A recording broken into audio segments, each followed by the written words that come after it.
Dream of running a successful food truck business and life. We invite you along to join Josh and Skippy on this journey.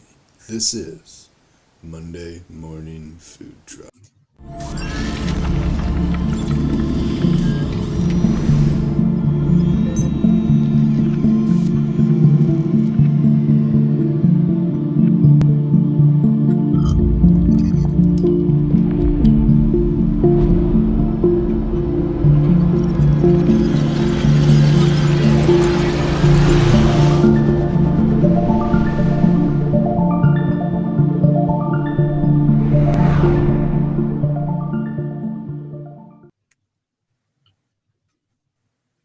Oops.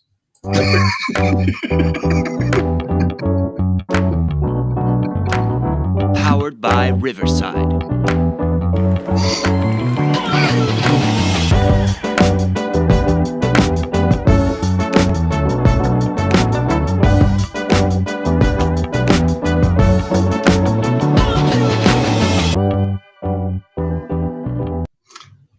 Good morning, Skippy. Good morning, Fran. What? Good morning, Fran. Good morning, Josh. Sorry about the intro. It would have been great if I didn't hear slurping in the background. Exactly. It's hot. Cheers to that. Yeah, it's something popped up and everything shifted. So where the second intro is usually right above our intro, it was not that. Was not. Did you get a new camera? I mean, something like that. No, actually. Raise everybody's hands if we're surprised if Skippy's still using the same stuff he was using last week. I am not using the same stuff. Okay. You are actually, we're utilizing my iPad at the moment because my camera is not here yet. Okay. It was delayed. Should be here between like 7 and 11 this morning, but yeah. Probably closer to 11 then. Probably. That's what Did you get the one that I sent you? Was it the eMeet? Did you get the eMeet one? Yes. Yeah. I'm a big fan. We're gonna see how that works. So those are the ones that I'm using for streaming. So the 3 cameras that I got are all eMeets. They're really good. Good morning, Steve Rodriguez. We need Steve to introduce himself. Steve, introduce yourself. He kind of just popped in one day and hasn't left. I don't know. I mean, that's most of our people. I'm not supporting him, so you have to.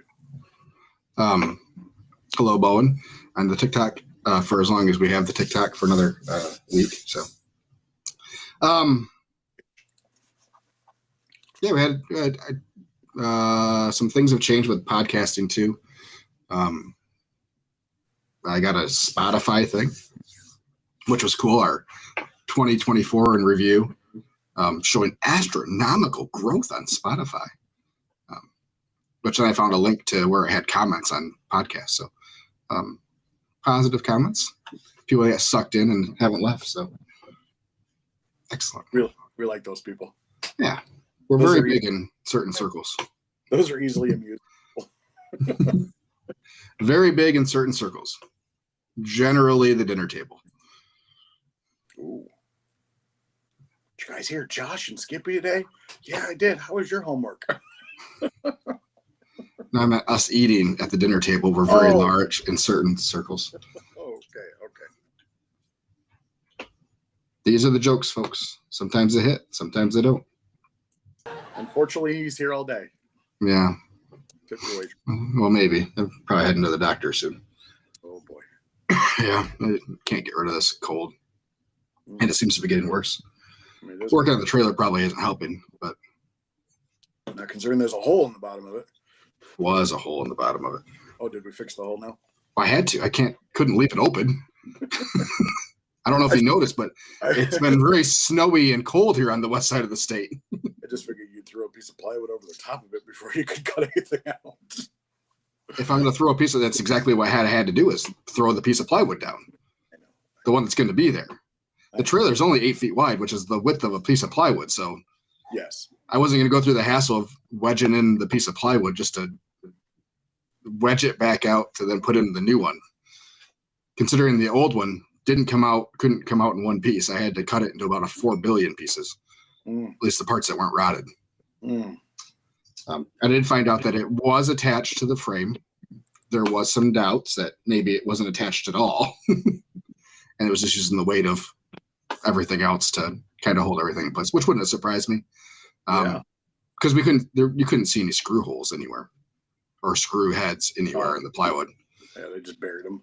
Yeah, they were there, which is, I mean, I guess fine, but I don't think they were super necessary. Probably. I'm sure there's some sort of code or something. But yeah, I will. I'll get pictures posted up of the progress on the trailer. For those that don't follow the Sweet Rex page, I'll get some pictures of what my last couple of weeks has been like, and it's not been awesome. So I know we've talked about it, but for those that haven't heard, replacing the diamond plating on the trailer floor to rubber coin.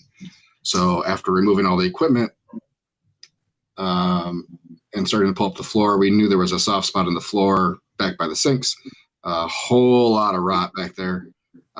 Pretty much the only thing holding the floor in place was the wastewater tank. Because the wastewater tank sits right underneath there. Yeah. The only thing that was supporting weight was that wastewater tank. If that wouldn't have been there, you would have gone through. So, yep. Wow. So the time came. So, removed all the cabinets. I was hoping we could not remove the cabinets under the sink for the sink and just pull that piece of plywood out. Not the case. So upon removing of the cabinet yesterday, the bottom inch of it, after we pulled off the baseboard or base diamond coat or diamond plate, there was a good solid inch of rot there. So now we are rebuilding cabinets. Okay. And here's my complaint. Here's my complaint about Southern Dimensions. I don't know if it's just my trailer. I don't know if I got a Friday cabinet build, but could be a Monday cabinet. So my cabinets underneath my service window all have a steel frame. So solid steel, like square steel tube frame all the way around. Excellent. Okay. Okay. The cabinets for my sink are about 15 pieces of scrap plywood stapled together. And that's it. With some L brackets to hold it to the wall. Zero steel framing anywhere in that thing. I'll send you pictures of the differences. It's insane. Like why do you go through all that support on that one? And the one that's going to have water everywhere around it, we just put plywood straight on the floor. So, and it 100% looks like it was scrap, whatever they had left over from whatever other cabinets they made, and just pieced it together. It's probably 15 pieces of individual pieces of plywood. Really? Literally could have been one full sheet of plywood cut. Yeah. It's kind of crazy. So that's what we'll do. The pieces are in good enough condition where I'll just be able to lay it down on a sheet of plywood, use it as a stencil to cut out, pull out those cabinet doors. Those will pop right in because those are steel framed. Slide those in, put it back in, and it's really not a huge deal. So it'll just be another built-in without really a frame around it. But we're going to do a stainless steel U-channel, 1/2 inch wide on the bottom, and then that piece of plywood will sit in there. So it's not going to sit in any water if water was on the floor again. So what is that hole in the left side of your trailer? the water heater. Oh, so you have one of those. You have like an RV water heater. Yeah, it's an on-demand RV water heater. Yeah. Oh, okay. Yep. So yeah, the box sits in the entirety of the water heater sits inside, but that's just for the vent and everything sits there. So Yep. So probably gonna have to replace that because the time it took me from the time I disconnected because I had to remove other gas piping. So the time it took me to remove all of that to the time that I actually was able to get the water heater out without having a giant hole inside of the trailer for weeks. Yeah, I'm pretty sure everything inside of it any water that was in there froze. And when I unscrewed the water lines on the inside, there was definitely some water in there still. Because historically, we don't blow our lines. So yeah, we'll see. We'll see if it kicks back in or not. But Are you going to make your cabinets bigger? no. Okay. Well, you mentioned that it was to change the plumbing out when you had an issue. It was tough to squeeze your little rear end in there to be able to do that. It's not the doors that are the problem. No, I understand. Yeah, it's all the other equipment. So making them bigger is just going to make less space. If that makes sense. Mm-hmm. I was going to say, because you can utilize more of your driver's side of your trailer now because there's not a lot. You don't have all the equipment that you used to. You can slide it down a little bit if you have to. No, there's no space. Okay. No, we can't slide anything down. There's only like 1.5 feet in between our back sinks and the sandwich prep table. Like it's the same gap on both sides. Driver's side. Yeah, it's the driver's side. Your sandwich prep table's on your passenger side. No. You switched it? Oh, no, you're right. I'm sorry. Driver's side, there's not room there either. So we have the fridge, the warming cabinet, and then it's all stainless steel tables. Oh, okay. But yeah, it's all taken up. Gotcha. So yeah, anywho, yeah, it'll be fine. The plumbing will be done well enough that we shouldn't have to get down there to finagle things anymore. So good. Hopefully. 100%. We are going overbuild instead of adequate build. So I mean, I had to make adjustments before I rolled out for my STFU. Yeah. You know, because they didn't have air gaps in it, so I either had to put in a reverse flow prohibitor or whatever it's called, Backflow. or yeah, or create the air gaps. So either way, I had to change the plumbing, and yeah, it was just get it done as quick as you can, and it was fine. But yeah, so everything will be much better once we get everything back into the trailer. So primer coat's going down today, and then tomorrow we should be laying the new rubber coin. So good. And then after that, it's a slow process putting everything back together. Are you rebuilding? I assume you're rebuilding the cabinet underneath the window. Or, No, that one's fine. Yeah, it just came out one piece. Yeah. Oh, okay, good. Yeah, we have an issue with one of the drawers. We've had issues with those tracks for a long time. And now one of the drawers won't come all the way out. So it opens normally, but you can't pull the drawer out. So I'd like to be able to replace the track. We'll try to figure out how to do that. But yeah. I'm sure that was pretty heavy trying to get out. It's all plywood and steel. It was awkward. Yeah. I mean, it's heavy, but it's not unmanageable with one person. Just awkward with the length and the girth of it. So just rolled my sandwich prep table over to the stairs and then just slid it on top of there and rolled it back in. So it's using the old noggin. Using that old noggin. Yeah. Good. I'm ready for pickup. So I won't be ready till tomorrow. Good. So that's a good deal. Yeah. So yeah, the important part is that we're pretty much sealed back up to at least as well as we were before I pulled the plywood out. So, are you doing anything to the floor other than just the primer? Are you sealing it? Are you trying to? I'll seal all the seams. Or anything? No. So we should have overlap on the rubber coin, so we should be able to actually roll it up onto the floor a little bit. If we can get it cut in the way that I think we can get it cut on those seams. So everything should be one pretty good seam. I would probably look for one of those. They make them for like water heaters and stuff. It's just like a plastic basin that you set it in case you have any leakage that it catches all the water. So I'll look for one of those for underneath the sink. Just so if anything does drip, everything is self-contained. We can easily clean it. I think we'll be okay. We're gonna seal up all the gaps. Thing about the subfloor there was it was all tongue and groove, so the pieces lock in to get like kind of like laminate flooring. Yep. Was not expecting that, which also made it harder to be able to pull that one piece up. But I can see that. yeah. So yeah, I mean, other than that, yeah, things are hunky dory in the Sweet Rex land. Sounds like it. Sounds like this project escalated. Well, it doesn't help that I've been sick, and then you get to a section where it's like, fuck, another problem. It's like I'm just done for today. Like I need to step away. I'm just gonna go back. Yeah, I'm gonna pretend like this isn't a problem and just walk inside. Yeah.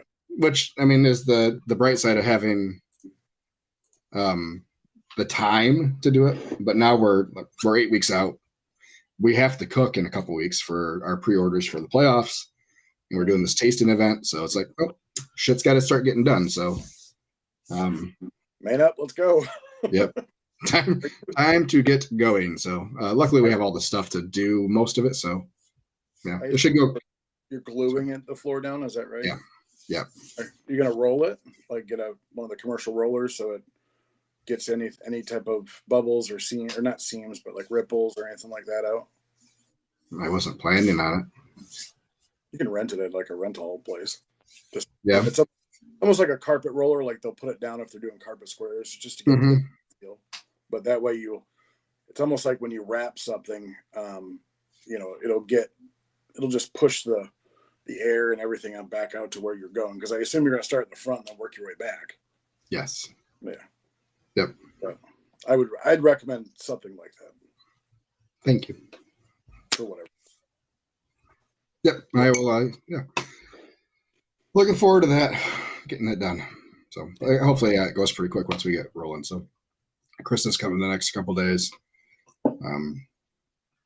Should be able to knock out most of that. Now I just got to find like all the trim pieces and stuff that popped like from the cabinets when we moved stuff away, and those trim pieces kind of bent and got broke. So now I got to find like those stainless steel trim pieces. Like I don't even know where to look. Hoping like Home Depot or something has them. They're not stainless; those are just aluminum. Yeah, or whatever. But yeah. Go to you have to have some sort of. You have All-Row steel over there? Have you ever heard of it? Yeah. So they have places, storefronts basically, where you can go in with your measurements and they'll cut whatever you need, Okay. put it together, and like basically, so you just pick it up from them. Oh, really? Yeah, we've got one here. I've done that a couple of times. So Okay. any type of aluminum or whatever it is, they'll cut it to whatever thing, pick it up, and you're good to go. That way you don't have to do the cutting. Excellent. Cool. Yeah. So yeah, I just got a couple pieces. I mean, like the top of that sink cabinet, that 90-degree piece, and yeah. Just that's for aluminum angle iron or aluminum angle. They'll know what you're talking about. Excellent. Good Cool. stuff. Yay. Yeah. Oh, I got all the dates for our Etna.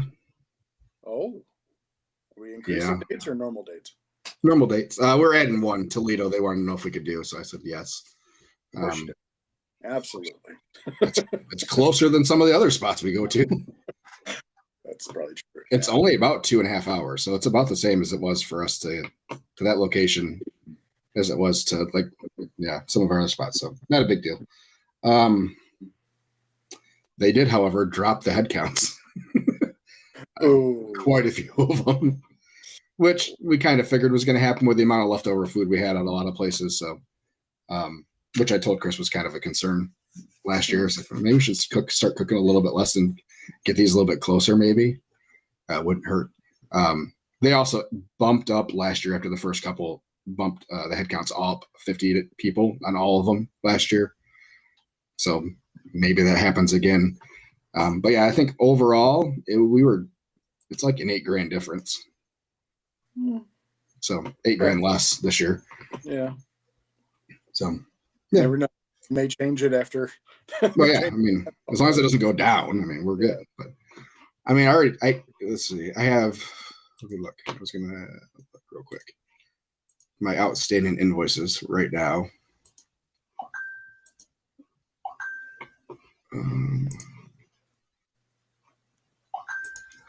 Good Lord.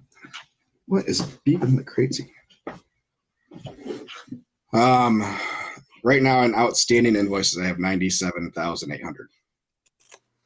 Jesus. So we did 100. You created all those invoices at the same time, didn't you? Well, yeah, I always do but they don't pay them right away. No, I know. But yeah, you don't? No, I absolutely would. No, Okay. Because we don't do separate invoices for deposits. Created them quickly. you wanted to get those out. I'll forget. No, I'll just forget. I know. I've got like 3 I need to send out that are booked. So, and even though I tell them they don't need to do deposits, they will always do deposits, and they'll pay all of those at once. Yeah. So it's kind of nice to have the $4,000 coming in. Yeah, for sure. So, yeah. So yeah, that was good. I think we did 130 total was our total last year for catering. So we're off to a good start. We're off to a good start for this year. So sorry, I was okay. No. I was finishing my goals that we're going to talk about. I was just making sure you hadn't froze. No, I'm not frozen. I'm here. Yay, it's cold, but we're good. Yeah. You guys got some snow finally over there. We did get a little bit. We got a couple inches. I was in Ann Arbor on Saturday, and they had snow on the ground there. So I had to shovel my driveway. Wow! I've 3 times in this last weekend. You have a snowblower. I do. Well, it's a snowblower, but we're supposed to get another 4 to 6 by tomorrow night. Yeah, ours is maybe 1 to 2. Our lake effect stops at Lake Marshall. Oh yeah, I mean, you're not getting lake effect unless it's coming from the other direction. Really, it doesn't typically make it that far in. No, we kind of get anything south of 94 or south of 96. We get less than what everybody above 96 gets. Mm-hmm. West of 69. Yeah. So that's you got a great start. Great start of the year. Great start. Justin got snow. Justin's yeah. Spaghetti. Jason Bernie, right? Yeah. Scanlon. Yeah. Yeah. Just say a last name. So I know a last name. Harris. Yeah, there you go. They got snow all the way down to Atlanta. They got a couple inches in Atlanta. Florida. There was snow in Florida. They had measurable snow in northern Florida. My daughter's boyfriend lives in Alabama, and they got a couple inches, and by like noon it was melted. Yeah. But that's a good solid 5 hours of everybody freaking out, not knowing what to do though. Well, and I was watching videos of just like plow trucks all over the South, and they're like, they cut off the front of a dumpster and put it on top of or on in the front of like a loader, Mm-hmm. not a skidster or something like that. Yeah, that's how they were pushing the snow. Was where they had like a 3/4 of a dumpster that was. I'm like, ooh, that's gonna do good to the parking lot. saw guys shoveling salt out of the back of a dump truck because they don't have spreaders. So they're shoveling it out. I do enjoy the videos though, of people experiencing snow for the first time. Oh yeah, and the joy of sledding and that kind of stuff is, it's good times. Then next week they get 75-degree weather. It's awesome. Yeah. Assholes. I don't know how many people we have over on the West Coast, but send our thoughts and prayers to anybody that might be dealing with the California wildfires. That's I heard it didn't happen. I saw what was likely a very real video of somebody in front of the Hollywood sign with 0 fire damage anywhere, and they even showed the date and time on their phone. I'm sure it was completely 100% real. I'm sure it's just, I'm sure. It's just the Red Cross looking for money, people. Don't fall for it. They look for money every day. That's right. Nope, all that P. Diddy evidence, all gone.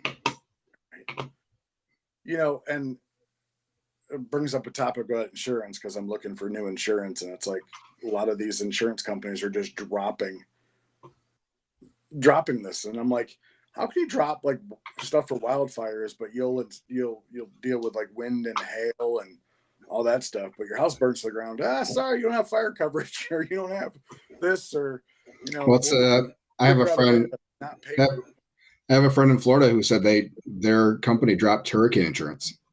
It's freaking ridiculous. Yeah, like it's just. Anyway. You're not going to be covered for the most likely events. So the reason I'm looking for insurance, because insurance is a good deal. You definitely need insurance. Mm-hmm. But I have, I got my house insurance bill, and like my insurance for it's 2,500 square feet, but that's 2 levels. So it's like, 1,200 square feet. It's $2,700 a year. Yeah. Which is to me, that's flipping huge. Being in the mortgage for your trailer. I'm sorry, I was only half listening. I was reading an update on Facebook for a restaurant.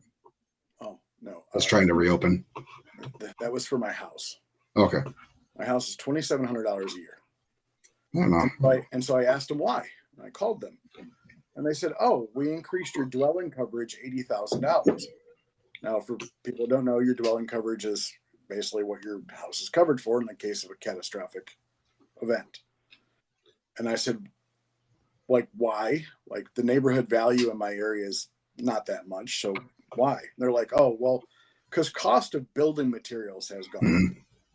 So it basically, the cost to replace your house is $400 and something thousand. I'm like, are you flipping kidding me? Yeah, the sum of the parts is more valuable than the actual completed project. Oh. So it would cost way more to build your house than it does what your house is worth. Which is when I got home insurance for this house, they said, my agent said, you need to go above, because if something happens, it's going to cost you more than what your house is worth. The price is going to go up, especially with construction materials right now. So, yeah. Ugly. I do have an audit for something. I got an audit for my insurance company.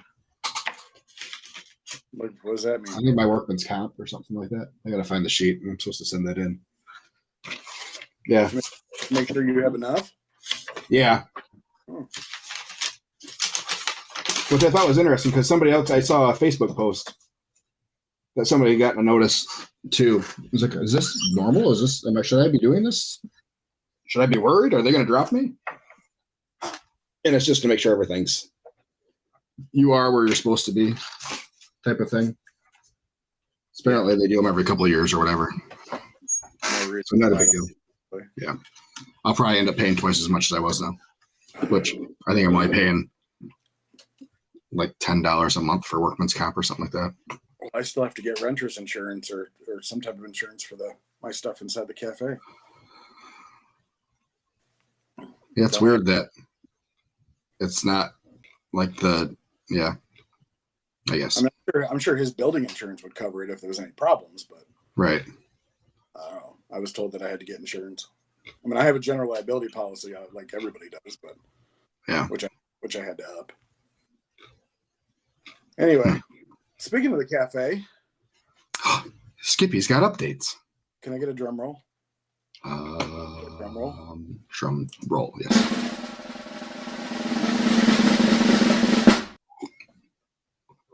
We should have health department approval by tomorrow.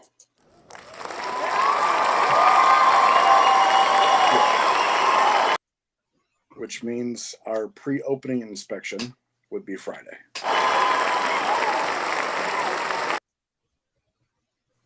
Which means you're opening. I don't know. So I think. Oh, he likes those now. Those will be a regular feature now, which is good.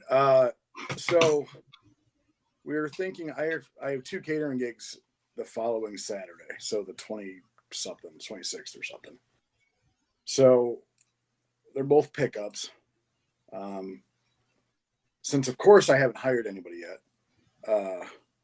I might do a soft opening on Friday the 24th.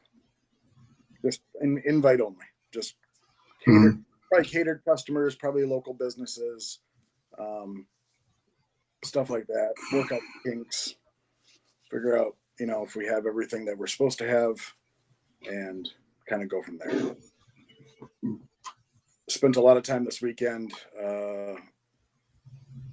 finishing small things, like hung up some shelves over our steam table, over our prep table. We still have to, the owner still has to fix the grease trap at our plumbing inspection. That didn't pass, but easy fixes, hopefully. But yeah, it's getting real. It's getting real. Excellent. I think I called you about a phone call I got from a potential employer, or employee, I should say. Employee, not employer. Fuck, I need a job at this point.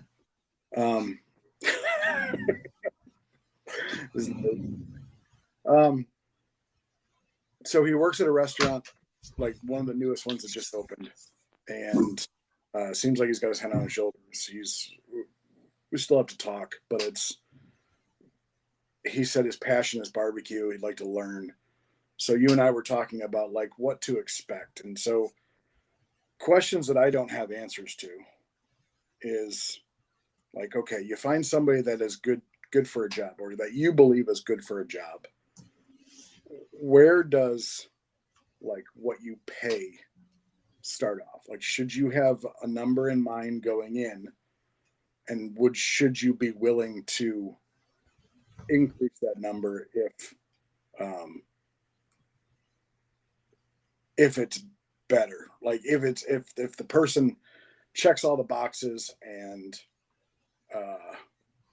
is above what you want to pay them. So you have a list. What you need is to have a list of those boxes. Mm-hmm. What's that list of items that you're looking for? You have a pay range that you're willing to pay. Yeah. And you even advertise that, this job pays between $15 and $25 an hour or whatever, and then depending on where they fall on your list of check boxes, you can adjust that pay. But so how do you get somebody who has never been a tipped employee to understand the power of tips? Not power of tips, but the value of tips. Well, for me, I have historical data on what on average our employees earn, because everything is tracked through Square. So I can easily pull up, here's the number of hours that were worked. Here's the amount of tips for credit cards that were earned. Here's the average per hour that staff earned. Okay. So for me, it's easy to quantify that and to show proof of that. So we're roughly $10 to $11 an hour, I think. It's backwards, but be awesome today. It's not backwards. It's not?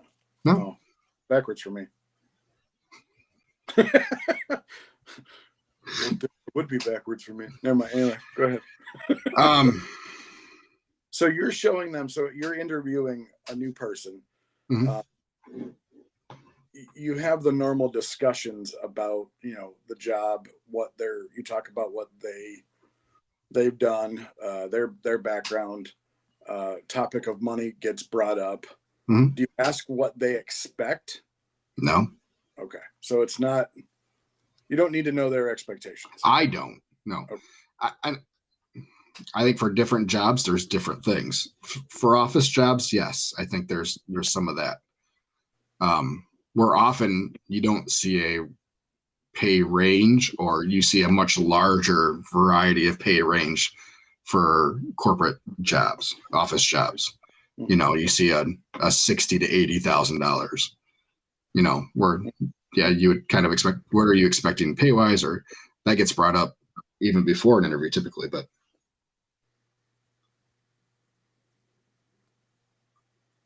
Yes. Justin says labor should be 20% of your sales.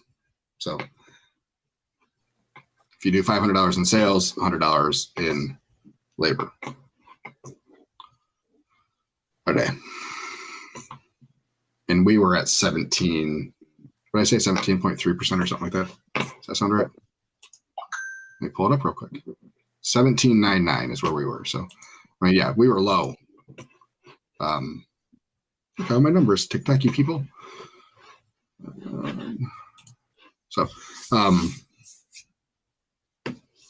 yeah, we ended up under, but I was also planning on having somebody else too. So, we had Rick. I was expecting Rick to work more hours, or that person to fill more hours.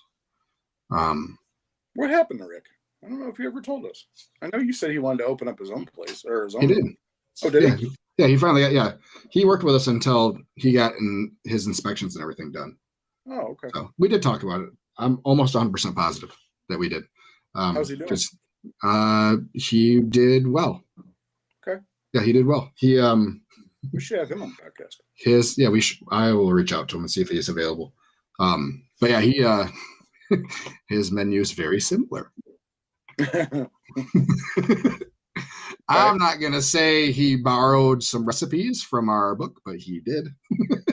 And I knew he asked beforehand. So he took pictures of all our, like my whole binder of stuff. He took pictures of everything. Chris says when he was on his trailer, he said it definitely felt familiar. So, which is fine. Chris work with him? Chris stopped by and got food a couple times, and got invited and took a look around and stuff. So, and you know what? That's the whole idea. I am happy, and he was up front. He said, I'm starting my own truck and kind of just wanted to get a job and kind of feel how it is and kind of see how you guys do things. And do you? Awesome. So when you have that conversation with that person, I guess, did you talk about time frame? Yeah. I guess. How is it? For you? It's not hard to hire somebody that knowing that he's leaving. No. Okay. Because Rick was in our northern territory, so did Newaygo a lot. Mostly did Newaygo, and then he would do the brewery in Allendale, which is kind of in between he and I. Yeah. So I knew where he lived, so that was kind of the idea. So he wasn't a necessary employee. He was just someone there that was helping take some of the heat off. Like if he were to leave, it wasn't gonna wasn't gonna have to scramble to figure something out. You're just back at home. Yeah. And most of the time I was there, like in Newaygo, I was there anyways. Like, I'm still driving the truck up because I'm not gonna have Chris drive down to Grand Rapids, pick up the trailer, drive it up to Newaygo. But I was just there, had a picnic table there underneath a chair, under a tree. So I did, admin work while I was there, while they were working on the truck. So yeah, so I mean, it all depends on the person that you are hiring. Now, can you adjust the pay because they're only going to work for 3 months? Yeah, I think so. I think you can go a little bit lower, or lower end of your scale that you are wanting to pay. Other questions is, do you want this person to, do you want to hire one person to do 40 hours of work, or do you want to hire 2 people to do 20 hours of work?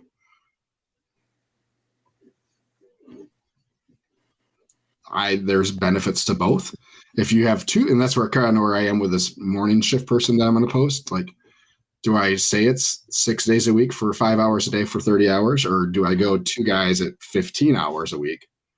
And that way, if someone needs a day off, the other guy can pick up the slack and work a 4th day potentially, or I can just shift the days around. Benefits to both. But yeah, just keep an eye on what your overall pay is. I mean, if you're looking for someone like Chris, then you have to be willing to overpay. Yeah. Right. Overpay for food truck work. But yeah, I mean, Chris is worth it.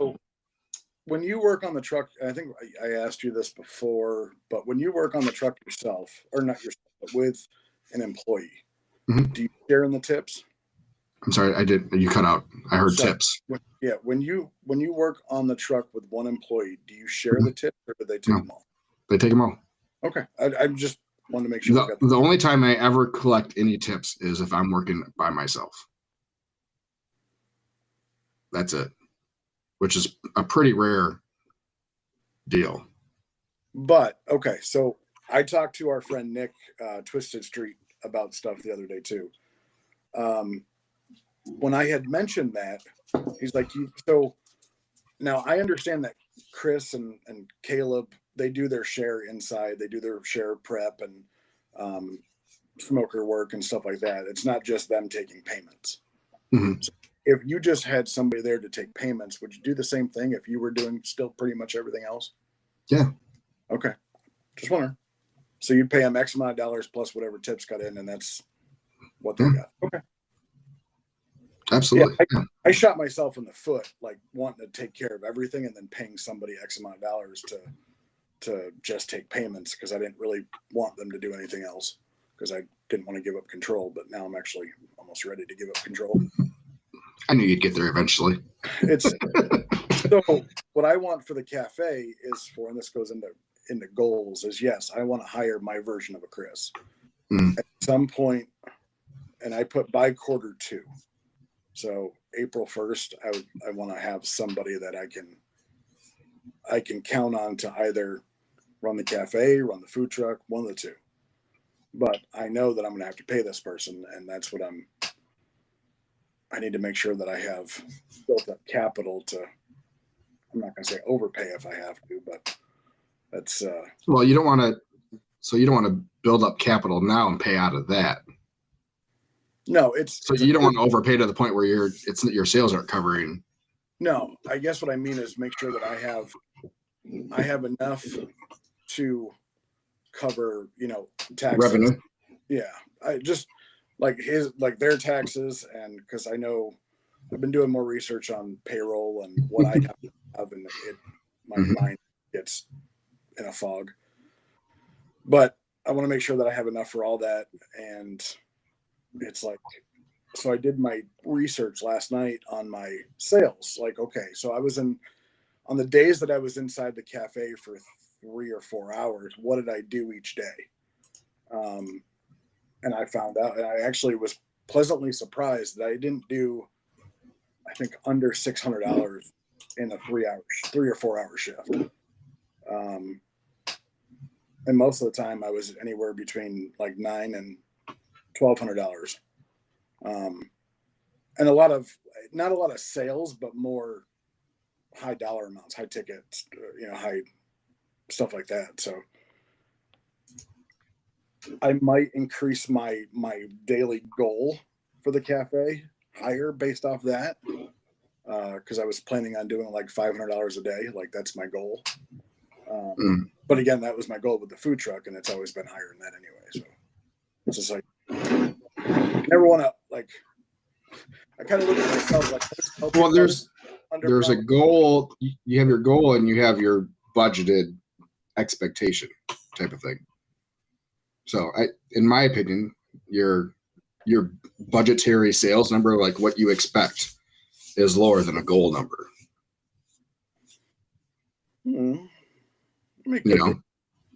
So for me, I have a dollar amount of what I need to make per day, per week, per month to make sure the bills get paid. Right. That's not a goal number. That's a survive number. Correct. Which is less than what I said my goal number was. Okay.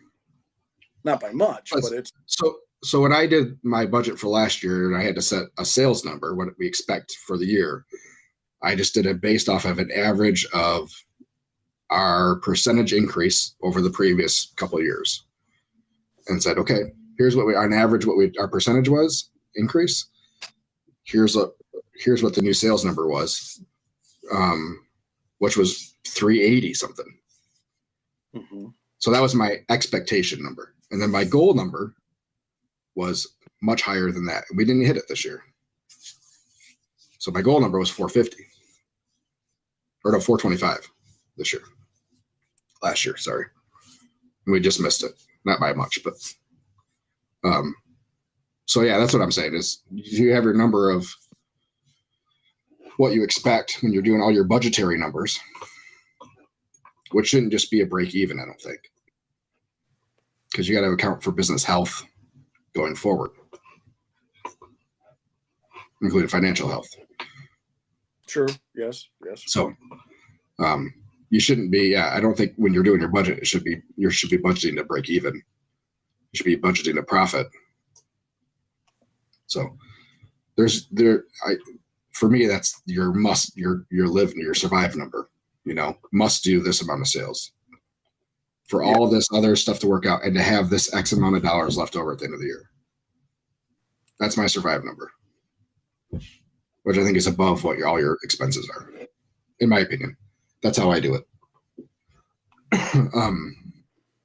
And then your goal number is, whatever you shoot for the stars. Like, I'm going to bust my ass to try to get to this number.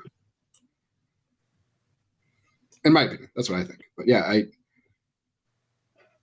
$500 a day seems easy. Based off what I. But I'm in the same boat as you are, though. With $500 a day, it's like, piece of cake. But you never know. I hope it's a piece of cake. I mean, that's the thing, is I hope it is. We've had days on the truck where we don't hit $500. I know, and that. So I've also, last night was I was kind of going through. I went through my whole schedule from last year, and I'm trying to see where honestly, what events I went to that I made the most money at. And then it started going to what events did I go to. And I didn't really have a lot of events. Like, a lot of it was, there was a handful of roadside per week, like one or two roadside days. And when I go to do roadside, I do it all day at the same time. There were some subdivisions that I've always gone to that I don't know if I'll go back to or not. It was just very telling, because now I'm trying to find, like I said, with the food truck, I wanted to just do really big events. And then I find out that Faster Horses may not be coming back this year, which is right down the street from me. The cafe. I don't think you would want to do that anyways. Oh, no, I absolutely. It would make sense for me not to, or it wouldn't make sense for me not to. Yeah, when I was doing the math on that, I was like, I'm gonna have to do like $100,000 in sales in the weekend to make money, to make it worthwhile. So it's 37%. Yeah. So it's basically the same as the Indy 500 that we talked to Tony about. Yeah. But I wanted to do it because I can keep the smoker going like all the time, and just if I needed to come back for more product, I can come back for more product. Like normal stuff, if we sell out, we're done. Yeah. Like, just make more stuff. But anyway, so yeah, that was so now I'm trying to figure out what's going to be the happy medium. If I want to do, if I open 4 days a week and do the food truck on certain days, like, is it going to be, I'm getting more, is it worth it to like what I actually need in my whole barbecue life here? Like, the food truck I definitely want to keep, but it's like, do I really even want to be open? Just going through a whole bunch of stupid questions that I probably should have asked myself a long time ago.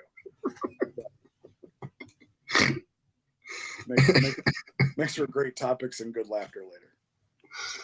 Oh, Skippy. We love you, Skippy. We are big fans of you. But this is every decision you've ever made since we've been doing this show. And you'll figure it out. But. No, it's all good. It's all, I'll figure it out. Always is. Mm-hmm. Mm-hmm. Okay. Well, I gotta stop over here on the YouTube conversation that was happening between Pam and Justin. Pam said, a good employee will not be all about the pay. They will want to help you grow your business, which in return will be rewarded via the paycheck. I wish that's the case. Pam, I love your optimism. Those people are out there. Those people are out there. Justin replies with, a good employee is 100% going to be about the pay. Maybe 20 years ago, you shouldn't expect an employee to care about your business as much as you do. And they never will. Pam cares about our business a whole lot and the truck a whole lot, but it's still not near the level of where I am. And that's the way it should be. I don't expect her to be at that level. I don't expect Chris to be at that level. And then Pam, with the rebuttal, Justin, I agree with the employee of today, but I'm an old lady and still live by the idea that if you help someone grow their business, you will be rewarded. And we try to do that as best as we can. So yeah, we try. I mean, I try. Yeah, Chris and Caleb both got nice little Christmas presents at the end of the year. You know, I mean, Aetna does not tip on their catering orders, and that's fine. Which I know makes those days a little bit rougher for the boys, you know, because it's a short day. It's a long day for them, but to not have those tips for the day, not that they count on tips for part of their salary, but you know, when you get used to them, and then all of a sudden you feel like you're missing out on $100 for the day type of thing. So I started compensating them for those days slightly. So they get little add-ons on their check for the days that they do Aetna days. So I'll make up for it. But I've always said the better that we do, the better that they will do. I agree. I mean, the more they help out with promotion and things of that nature, the more they'll do.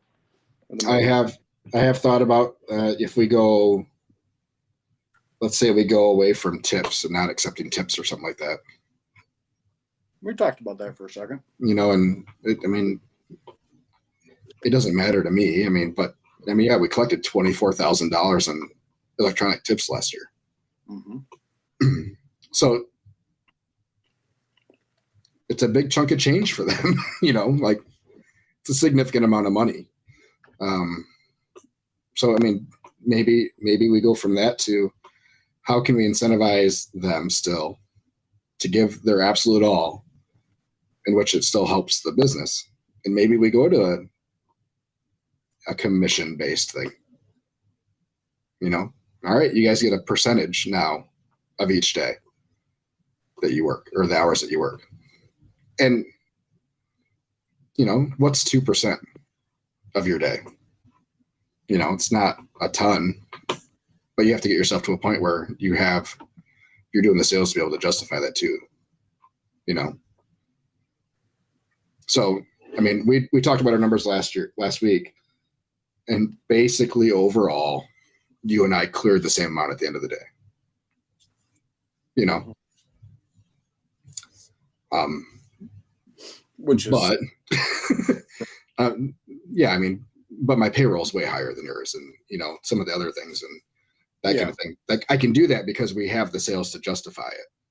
So, and I can go back through the events that my calendar and figure out what I paid people. Yeah, and you offered a 2% commission. What does that do to your bottom line sales number? You know. Well, would you? Okay, if you did it that way, where tips weren't a thing, wouldn't you have to increase your prices at some point to cover basically because I've seen that on menus. Like I've seen restaurants do that on menus. Hey, please don't tip it. We pay our people a livable wage as it is. Yeah, whatever. I think we are going to see the end, for the most part, of tip culture in America in the next couple of years. I don't think we need to raise our prices because I'm not going to raise pay. You know, it's like, oh, now we got to pay these people more type of thing because they're already way above where tipped wage is. You know, way above it. How? Like way above it compared to what? Compared to what minimum wage is, or compared to tipped minimum wage is $3.25 or $3.75. No, okay. So let's talk about Caleb for a moment. Okay. So let's say he makes $13 an hour plus tips. Mm-hmm. Okay. If you take those tips away, mm-hmm. like, let's just say Michigan went to a no, you can't tip at all. Just Mhm. get rid. What would you have? Would you do anything to his wage to make up for it? Or would you do anything for anybody's wages to make up for that lost income? The snap reaction, the conservative business owner in me says no, because tips aren't guaranteed anyways. You are accurate. Yes. I mean, who's to say that we go through a week where there's no tips anyways? Do I compensate them for those days or those weeks No. where there's so why is it different? Okay. I get where you're coming from. Okay. You know, so there's that logical part of me Mhm. that this is not part of their pay structure, and they know it's not part of their pay structure. It's an added bonus to their pay, you know. But then you go into, okay, so if we wanted to, what's the best way to do that? Because when people think there's a potential for getting tipped, they're friendlier, they're nicer, you know, Mhm. they're more conversational with the customers. So how do you compensate? How do you still get that out of them and make them not shut down and just be robot and try to get people through because it doesn't matter? So, which is where I'm at with commission. So if you do a commission type thing, then they still have that need to be able to Yeah. be pleasant with the customer, be conversational with the customer, try to sell more to the customer. So, you know, that option to go to a large instead of a small on the side becomes a little bit, you know, more present, more consistent.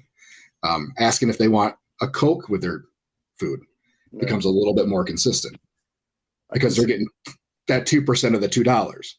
Mhm. So it's a win-win though, because as they're doing that more, your sales are also increasing. So does that 2% essentially pay for itself? If you're talking about economies of scale, and that's how we've set up our menu, you know, that we're going to make less per item than let's say you, but we're going to sell more, and eventually the graph is we're going to get ahead of you on the graph. You're selling based on volume. Yeah. That's So we could sell our loaded mac and cheese for another $3 a piece. We're going to sell less of them, you know. So at some point, yeah. So we're going to make more in the short term, but eventually, once we start selling more, it catches up. So, and for me, I would rather sell more and make less per item than sell less at higher. yeah. I mean, you're gonna make whatever you need to make anyway. Yeah, I would rather serve more people than less people. For sure, I get that.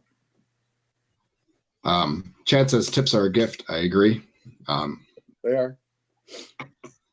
So Chris has finally gotten to the point where at least he's not outwardly annoyed when they get snubbed on tips, because I think of my reaction to his reaction. just internally annoyed. Yeah, I think he's just internally annoyed. He's still though, when he checks sales, he'll still scroll down the screen a little bit to see where tips are.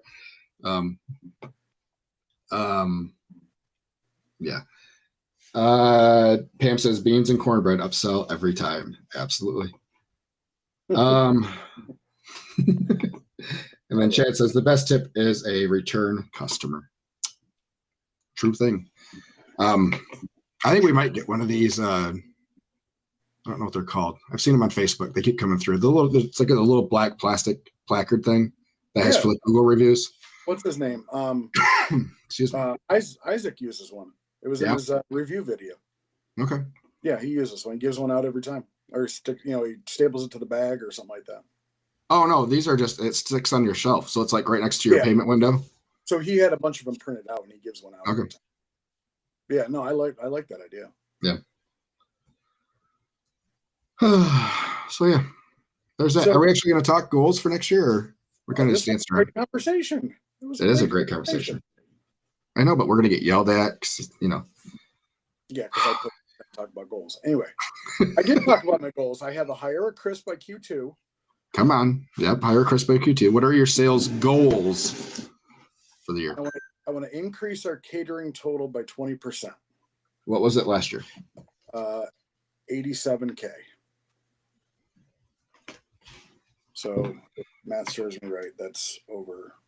Hold on.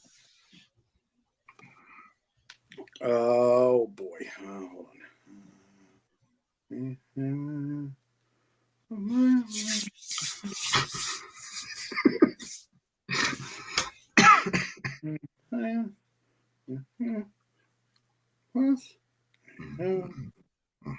105, 104 and a half. Excellent. We'll go 105.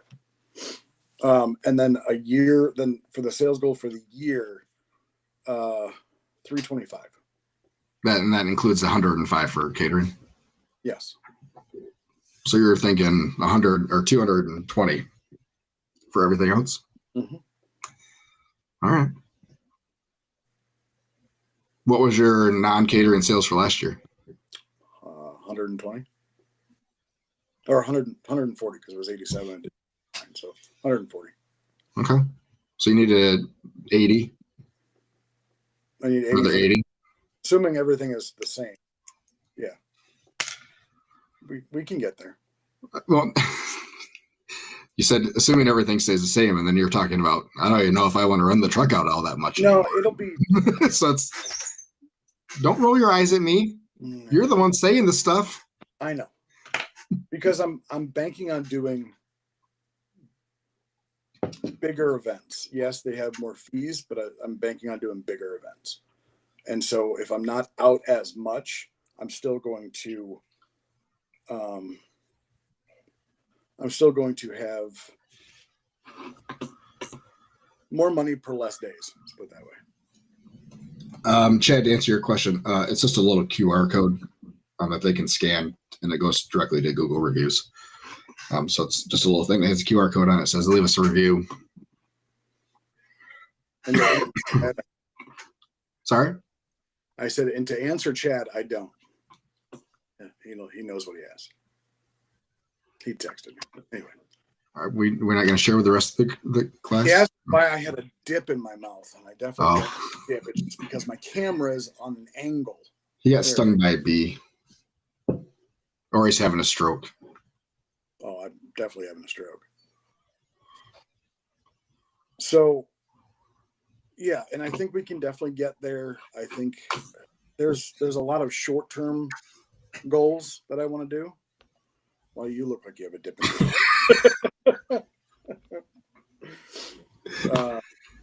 damn, it kind of does, doesn't it? I'm looking at it right now. Chad says getting ready for the Alabama family. I am having a stroke.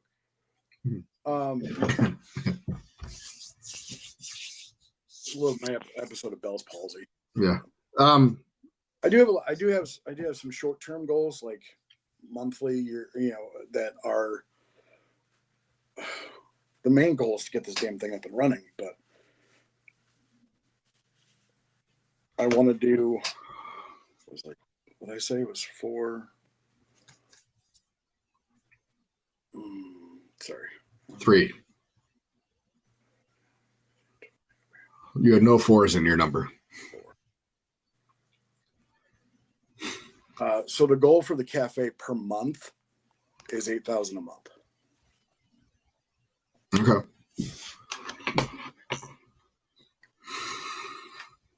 Yeah, I mean, here. I don't see any reason why you can't. I mean, I think we'll do more. We'll do more, after probably 3-4 o'clock in the afternoon. And I'm hoping that it doesn't take in the winter months. I hope that it's still going to be okay, especially with no lights in the parking lot. yeah. Okay. All right. So are you budgeting then? I'm hoping you've done a budget. Working on a budget. I still have my inventory. Yeah, I'm working on my budget numbers right now. But yeah, so you have not historically been a marketing guy, paid ads, boosted posts. Which I may start if I keep getting paid by Facebook. I might just fucking roll. So that's the only thing keeping you from it. Why don't you spend more money on Facebook ads? I haven't seen a return on investment. How are you quantifying that? More sales in the areas that I go to. So if I market, like let's say I go to Ann Arbor once a month hmm and I run an ad like every month that I'll be at this place in Ann Arbor, the sales don't change or don't change enough to warrant whatever I need to spend on an ad that day or that week or whatever. Okay, so let's say you're going to a place and you want to do an ad. When are you doing that ad? Like, what is 2 weeks ahead of time. Okay? But I target that ad to that county plus any other county around it. So I'm trying to. Are you doing county or city? County. Like, you need to go down to city. So go more granular. Go to city, not county. Okay. Can try that. And then do surrounding cities, not surrounding counties, because you're going to get a 25-mile radius on whatever you put. So the way the Facebook will work is when it chooses people that aren't your followers to show the ad to, it's going to designate and hit harder on that pinpoint. Okay. Okay. So if you're going to, let's say, Ann Arbor, and you just select Ann Arbor, it's going to hit that area harder than whatever the county is. So if you select the county that Ann Arbor's in, it's going to spread it all over the county. So ideally, you want your ad to hit more people that are closer to where your event is going to be, because those are the ones that are most likely to come. Right. See, I was thinking that you want to be the county so it hits more people, period. But you want to be able to hit the more people that are closer to your truck. So the more granular you can be on the location, the better. And then it spreads out from there. So the further away you get from that epicenter, just like a shock wave, the less people it's going to be more scattered, the people that see it. I got you. Okay. So there's your tip for Facebook ads, everybody. City, township, get as granular as you can. I don't think you can select like an address. Like you can't say University of Michigan Hopper building or whatever. No. I don't think you can get that granular, but yeah, I would definitely go down to city, township, even if you can, if you're not inside the city. Yeah, get as granular as you can on those. It'll help a lot. It'll target that ad even to that very specific area. So you're going to use a pistol instead of a shotgun with birdshot. And that's what I was thinking, is I hit more people than But if those people aren't likely going to come, it doesn't do any good if someone in Arizona sees your ad. No, yeah, I get it. So are you going to drive a county and a half to come get food off a food truck on a lunch break during the week type of thing? No. Most people aren't, So right. I'll look at that. Yeah, I understand Facebook is a good way to market. I mean, it's probably the better market, but I kind of want to get Twitter or X or whatever it is. Especially for the cafe, like if we're sold, our goal is to be sold out of everything by the time we close. Yeah, we had that thought too. Like, we'll do Twitter and we can live tweet when we're out of stuff. And just remember, you have to manage that through too. And once you start doing something, people are going to let you know when it's not working right. Yeah, and there's multiple apps that you can control. If you post something to Facebook, it'll actually post it to X, but it's not as seamless yet as I think anybody wants it to be.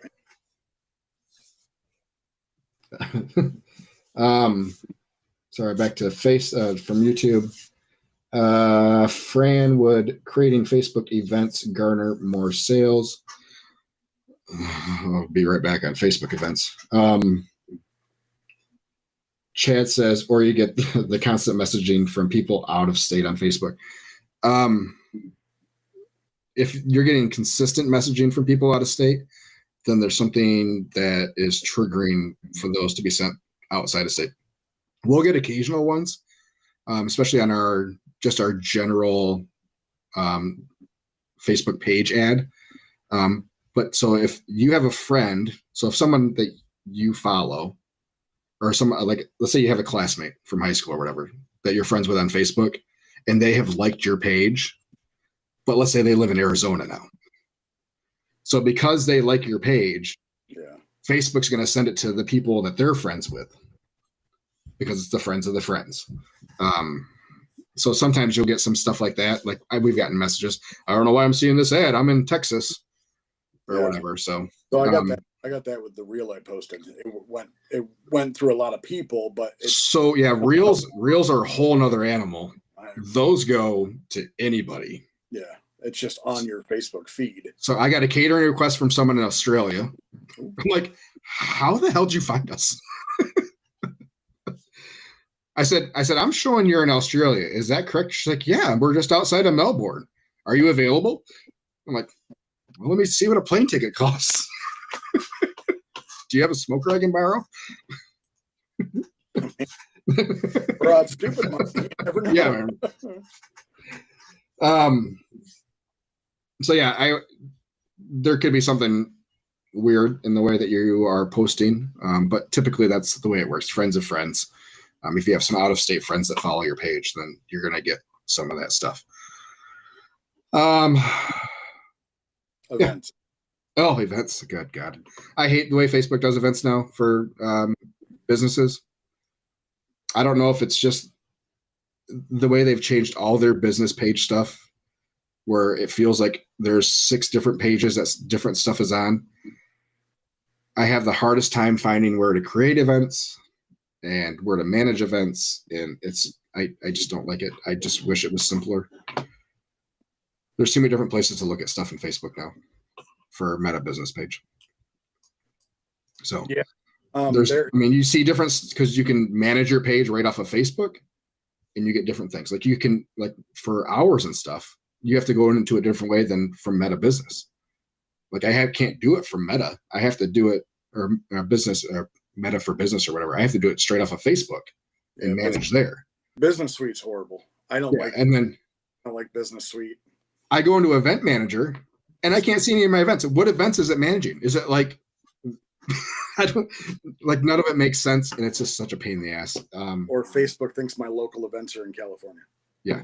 So we used to do events for every time we were set up. It became a lot to manage because we were 200, 300 events a year. And we thought, well, shit, let's just do for the ones that we are going back to once a month or whatever, you can do a series. So you can do one event and just create a series of dates. Well, if for whatever reason, one of those dates changes or you have to cancel, you can't take it out of the series. You can't take the one date out. You have to cancel the whole event, which then cancels all those dates that people say. And then you get all the messages saying, oh, why'd you cancel this day? I said, I didn't. We're creating a new event. And it's just, it became, the way they have it set up right now is just too much. So it's not I love to good things is what I love the business stuff for Facebook. A lot of it, that drives me nuts and keeps me from doing it. Yeah. So what do you feel about, sounds like we'll probably get into your goals next week. So there's a guy, there's a new, not really a new food truck. He's been doing that, I think last year, maybe. Lately he has gotten, or what he is doing is going live. He goes live basically every day and giving money away to people that follow him. Mm-hmm. And he'll do a video of people. This guy went from maybe 1,000 followers to now 8,000 in 2 weeks, maybe. Okay. Just by giving money away. How much money is he giving away? $100 to any new follower. Some videos are he partners with businesses. They give him a gift card, and he hides it so people go to the business and try to find it. Mm-hmm. The other one is he gives out $100 of his own money. Like he'll walk into a Dollar General and say, "Hey, we're so and so with so and so food truck. Have you heard of us? Do you follow us?" And if they say no, then he'll try to sell them like a little burger, like a little play burger, and for like $1. And if they buy it, he'll give them $100. That's his marketing thing to get up to 10,000 followers. That's his goal. It's 10,000. What's the interaction like on his videos? Well, there's one more thing he's doing. So he's doing like point streaks where like, if you're a top follower for a certain amount of time, you'll get $100 too. So his videos they're going. I mean, there's tons of shares, and tons of comments, but a lot of the comments are by the same person because they're trying to keep that streak going and be the number of points and stuff like that. So like his latest one is this person has been on an 11-week streak. They've got 737 points, which basically means I think they engaged with them 737 times. I think that's what that means within that week. I think. Okay. He's doing this via Facebook? Yes. And he doesn't, I mean, he gets some people that will do it. He gets other people. A lot of people are commenting, or I'm not going to say a lot. Some people are commenting based off like you're going up to random people and asking them if they know who you are without even asking if it's okay to be, filmed or anything like that. So, but as far as marketing goes, he's using other businesses. What do you think about that to gain followers? Think it's worth it? I think it's more about gaining customers than it is about gaining followers. The gaining followers is a nice byproduct. And the way he's doing it is pretty awesome in the fact that he's probably not paying anything out of pocket. Even on the days that he's paying out $100 in cash, he's probably getting enough engagement daily. Probably on those videos that it's not a net negative for him. Okay. And you're talking about him right now. True. Absolutely. So I didn't mention yeah, those people that can do that kind of stuff and the food trucks that go live on TikTok or whatever. And I mean, that frickin' potato guy in the UK who made like $3 million last year off of TikTok. Just going live. There are plenty of ways to do that kind of stuff. You have got to be very consistent. I'm sorry, everybody. You have to be very, very consistent. And it takes a while to get there. It's not like that guy just turned on his camera on day one and all of a sudden was just breaking in money. It takes time generally for most people. And not a week, not 2 weeks, months, a year. So I'm watching one of his reels. 267 shares.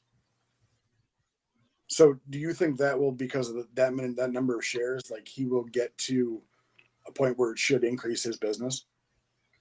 Yeah. I mean, if you go around town, if I go around town, I get told all the time, "Oh, I've never heard of you guys." I get something. Yeah. Yeah. Many than you do. Yeah. So the less that happens, the better, right? True. It's getting a name out. So the more people that see the videos, the more people see him, the more people that are going to seek out either hoping to cash in on $100, or be a part of a video and be on the internet and be internet famous for 2 seconds. Yeah. People love that shit. Okay. So, yeah, I think doing that kind of stuff is great. You got to be super consistent with it, and you really got to break through the it's not working phase, because it's going to seem like it's not working. Oh, and that's why that's why I don't. And not make sense. None of it's going to make sense. Yeah. Like your video, your reel from last week with the sign. Like, made no sense. It makes no sense what things do well and what things don't. So, yeah.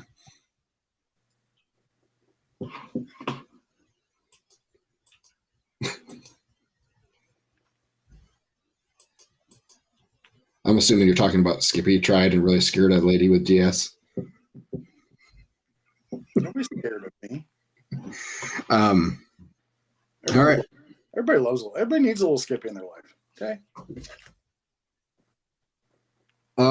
Goals for me for next year.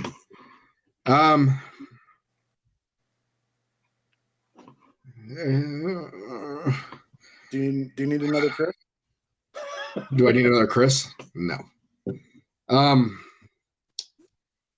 It's hard because last year was such a, 22% or something like that. just a dumb number we were up in sales. So it's hard to think, well, let's do that again.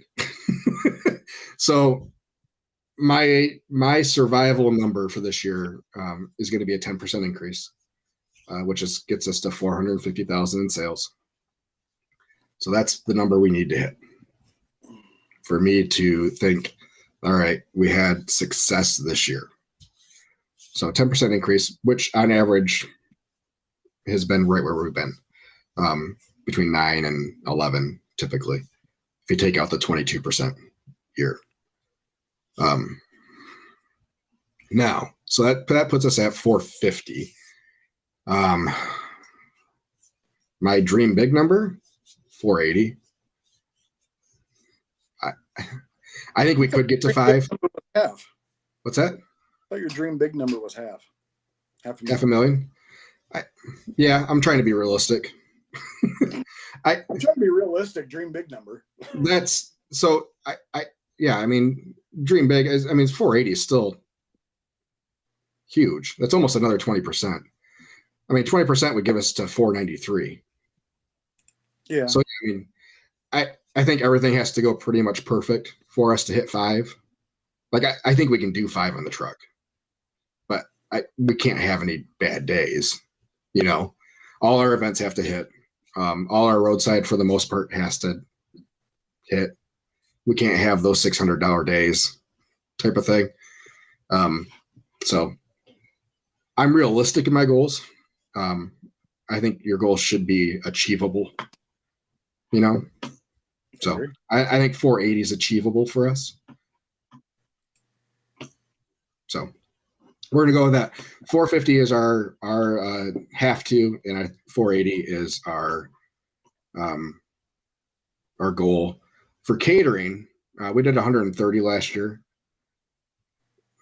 If we can get to 160, I'd be pretty happy. And that's with us losing 10 on the Aetna contract. Right now we're at 97 for invoiced stuff for this year. So need to do another 70. You think the new smoker should help? I don't know that it'll help. It'll make life easier. I don't know that it's going to attribute to more business per se. Because I still don't have enough staff to go to so many places. You know, it's not like we're not turning down events that are too big for us. You know, so it's a number of events. Like we can't do really more than 3 at a time. I just don't have enough people, you know. There's 3 of us. If we all go to one event, then what are you shaking your head at me for?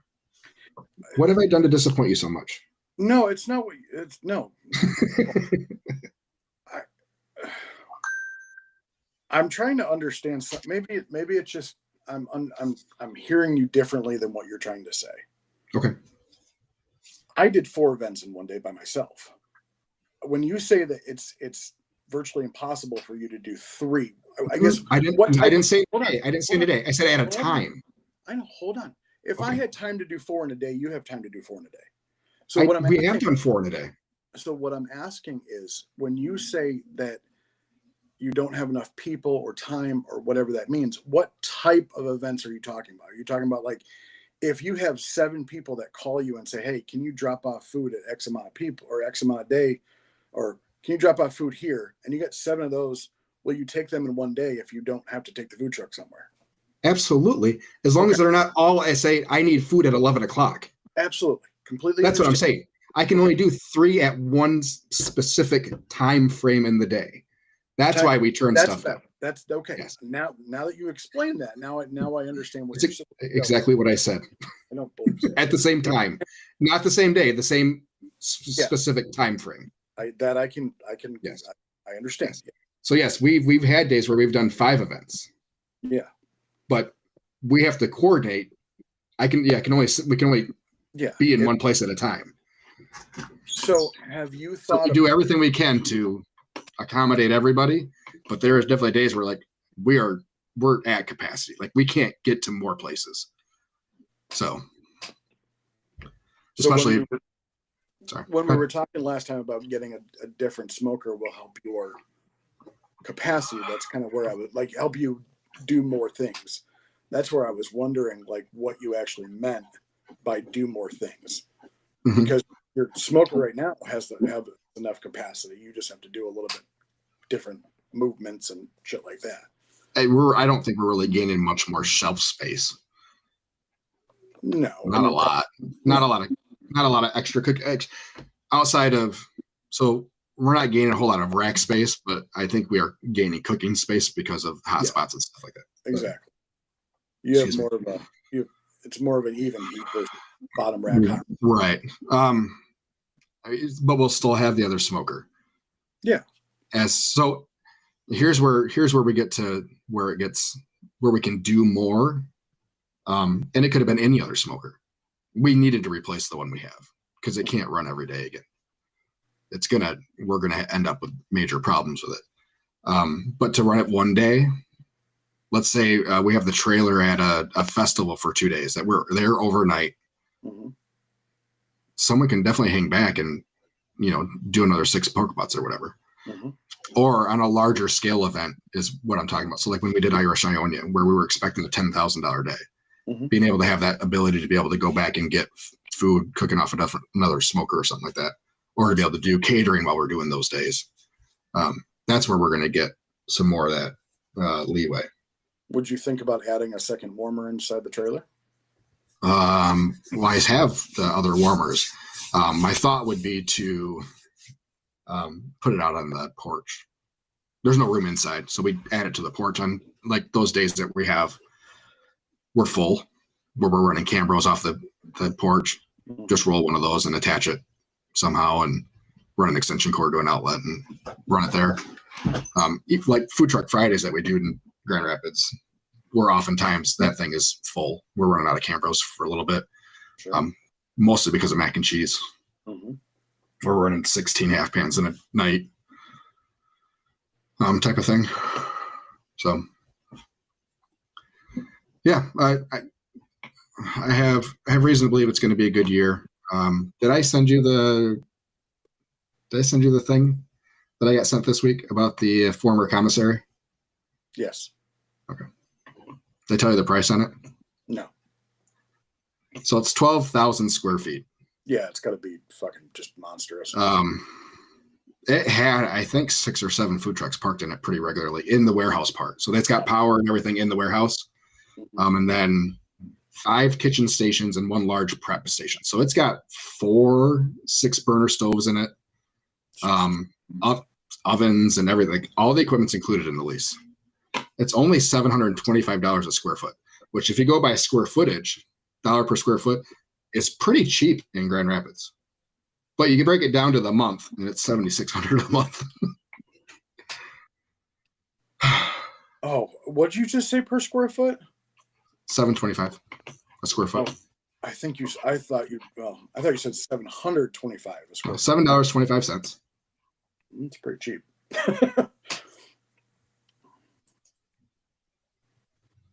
Josh, why wouldn't you add a burner like Skippy as you have the trailer empty now? Because I don't want one. I had burners. I don't want another burner. Well, he was saying, I assume he's saying too, on days that you are at a festival, instead of packing your warmer with 16 pans of mac and cheese, you can make mac and cheese kind of on the fly. I would never do that. It just takes up too much space for us to do mac and cheese on the fly. Like, I don't have the counter space to do that while we're open. This just takes up too much space. I got to ask, how do you not have the counter space when you have those? You said you put in a stainless steel table underneath the hood. Right. And so While we're open, there's stuff there. We have our bags there. Oh, okay. I didn't know that. Yeah. You've been at our trailer while we were open. I mean, counter space is used. No, I haven't been in your trailer since you put the table in. So I don't know what you're using. We just had stuff on top of the stove before. We had stuff sitting up there, like our plastic bags, or there's stuff. We have stuff that's on that we use for serving people. There's just no room to put out 8 pans of noodles, like while we make the cheese sauce for 2 hours.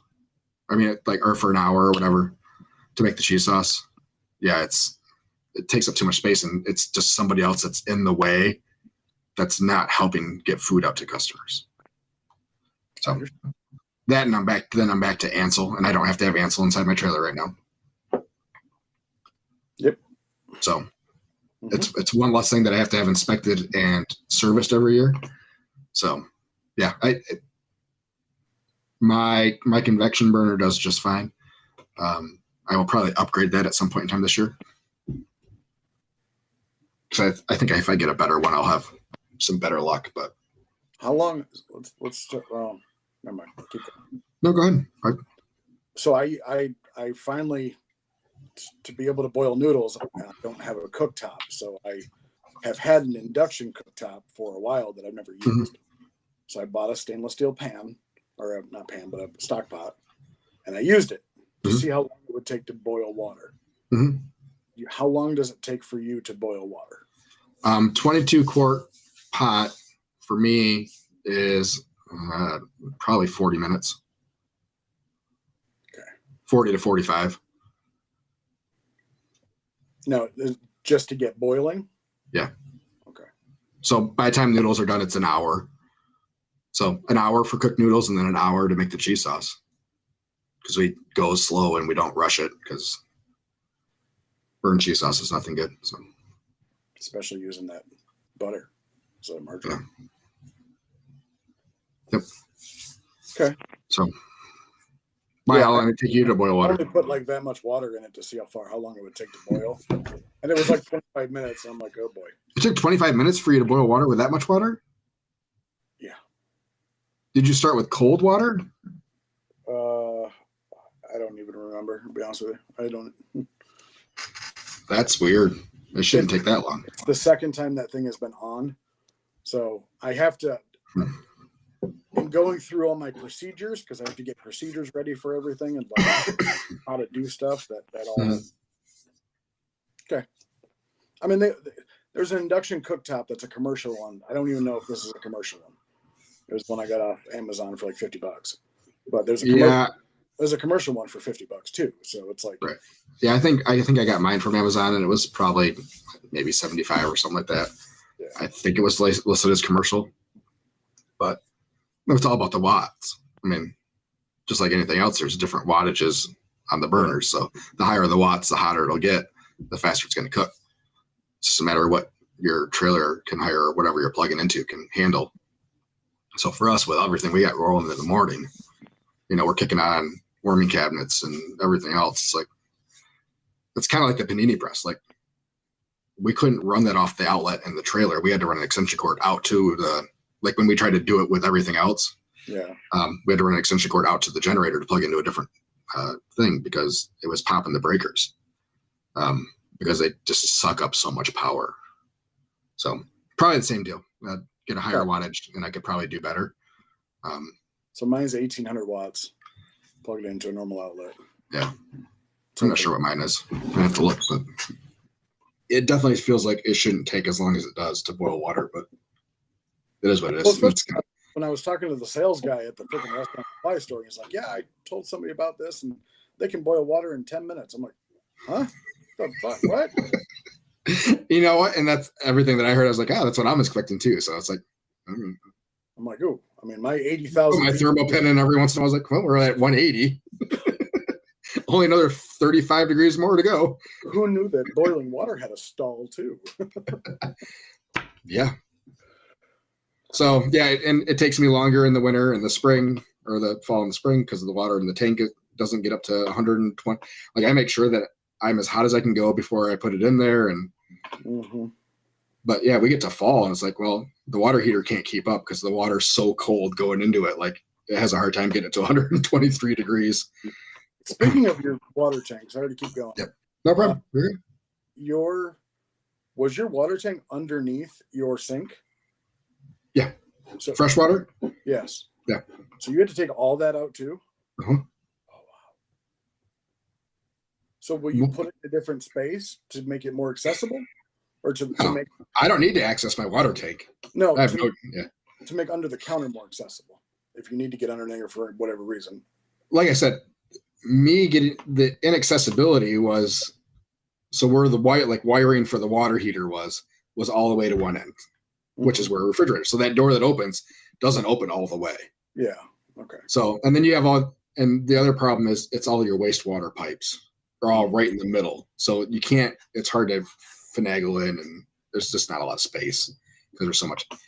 When we redo things, can we reroute some of the wastewater to maybe take up less space?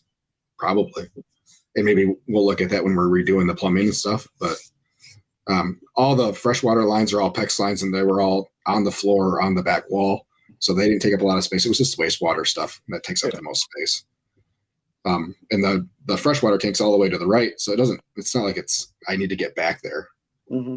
Mm-hmm. When we first started out, we kept our cleaning supplies in there.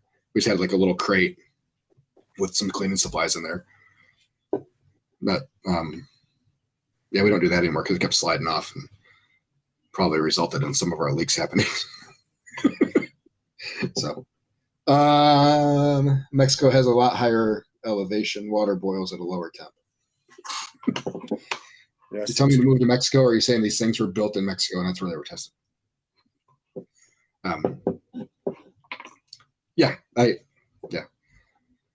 Anywho, that's it. That's all I got today. It's a good conversation today. We had a good conversation.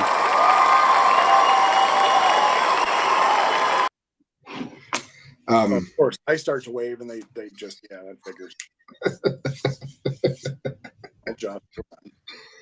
Yep.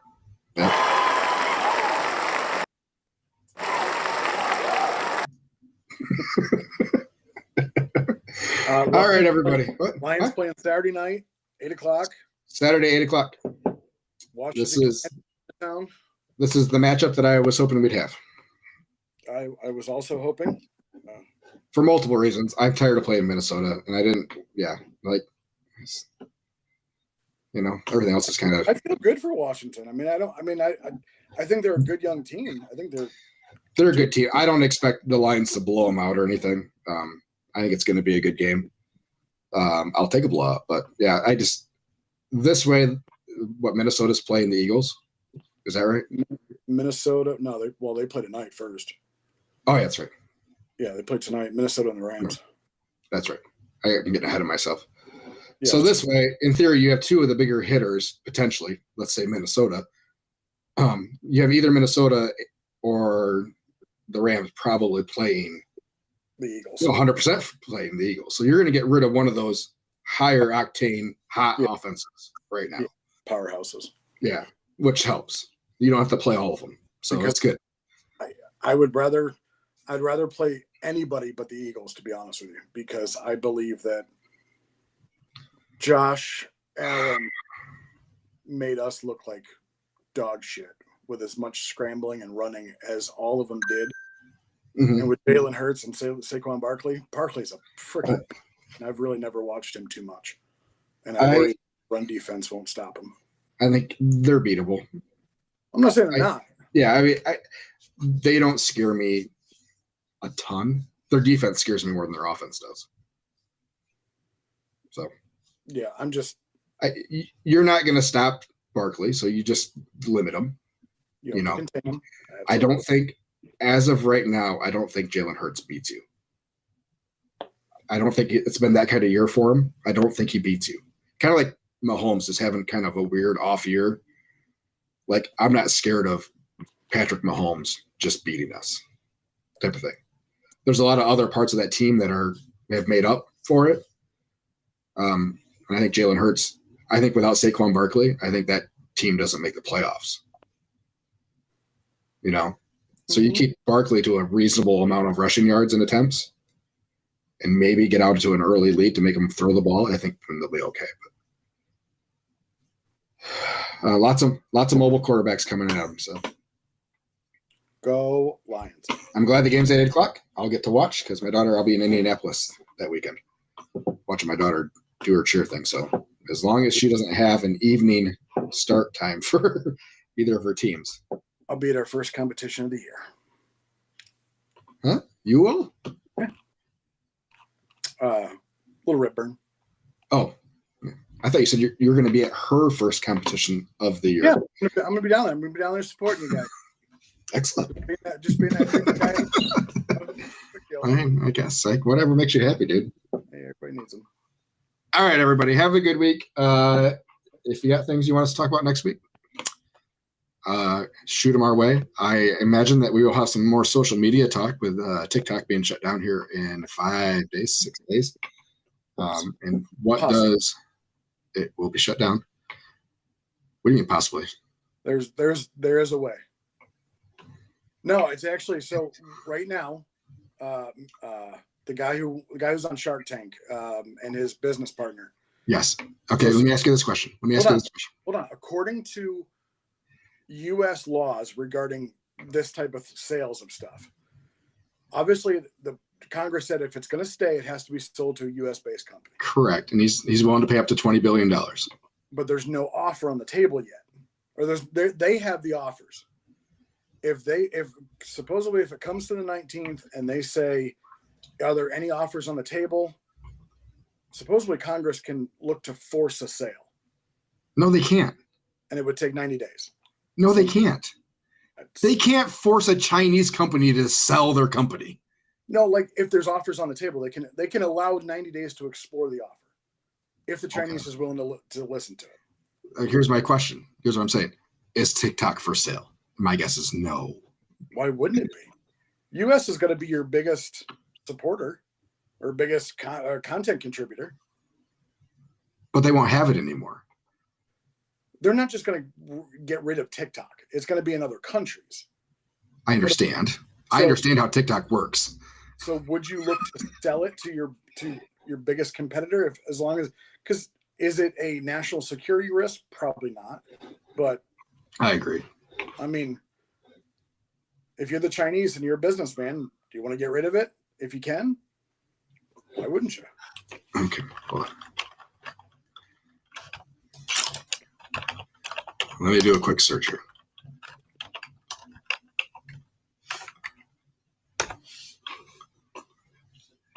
Let's see. All right. So why would I sell a business for $20 billion that generated $18.5 billion last year in revenue?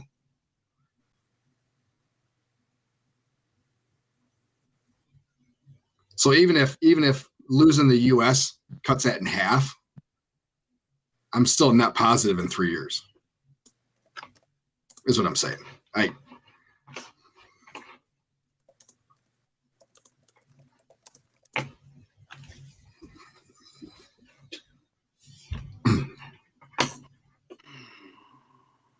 Yeah, I don't know. I'm just saying 20 billion is not enough. That TikTok is worth more than $20 billion. Is it though? Yeah. TikTok's value is estimated between $50 and $100 billion. Okay. Yeah, I mean, maybe. I don't know. I don't think it's going away. Well, it's not going to go away. It's just we're going to lose access to it. Just like it's not going to get deleted off your phones. This is what everybody else has to understand. It's not on at midnight. It's not going to be on your phone anymore. You're still going to be able to watch TikTok. What's going to happen is you're going to be able to post.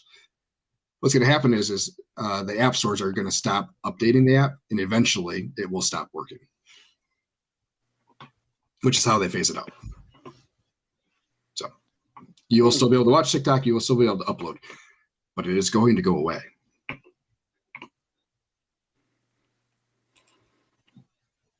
I don't know if it'll go. I've been resistant to a lot of it. The hell else are we going to do for hours upon days? Look at Facebook videos? Come on. This happens all the time. No, I know. Do you remember MySpace? Yeah. Well, yeah. Uh-huh. Do you remember Musical.ly? No. Musical.ly was huge Really? until TikTok came. There is always 10 to 15 social media apps out there that everybody's using or that somebody's using. And every once in a while it becomes the next one. Are in the billions of revenue though? Well, Facebook's probably in the trillions or close to it. It happens all the time. Yeah. You know, let's see. Let me look. Let me see what Musical.ly was worth. Musical.ly worth.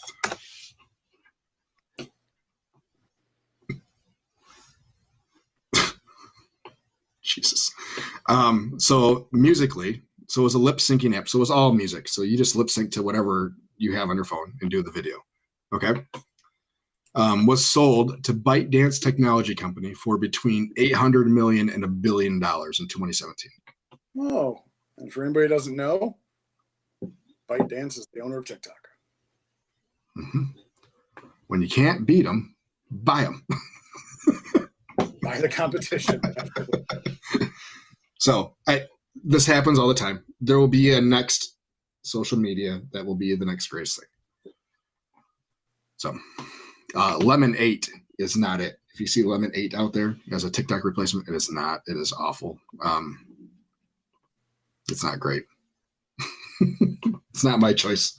I've heard Neptune is expected to launch in spring, and from some beta testers, they said that it looks pretty good.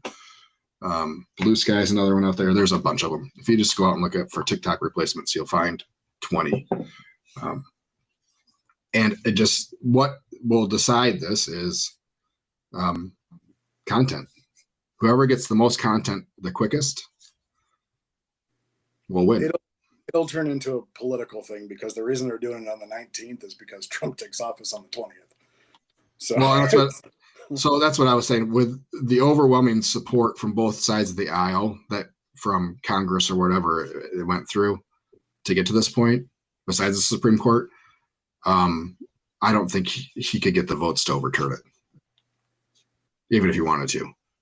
So I kind of feel for all the people that make their living on it, but I guess if they've made their living on it, we'll talk about social media and stuff next week. But if those people are smart enough and they know enough, if they're doing this on the one platform, they're doing it on all the platforms, and they will be just fine. YouTube, and they are, I guarantee you, they already have their users made on all the other social media platforms. Yes, they do. So, and we'll get to that next week with the more marketing 102. Look at that. You got 20 extra minutes, folks. Don't say we don't give you. Yeah. So stop bitching about us being late. All right. Goodbye, everybody.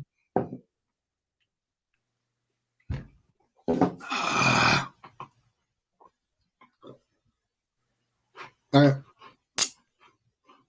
You, sir, have a good day. Am I uploaded?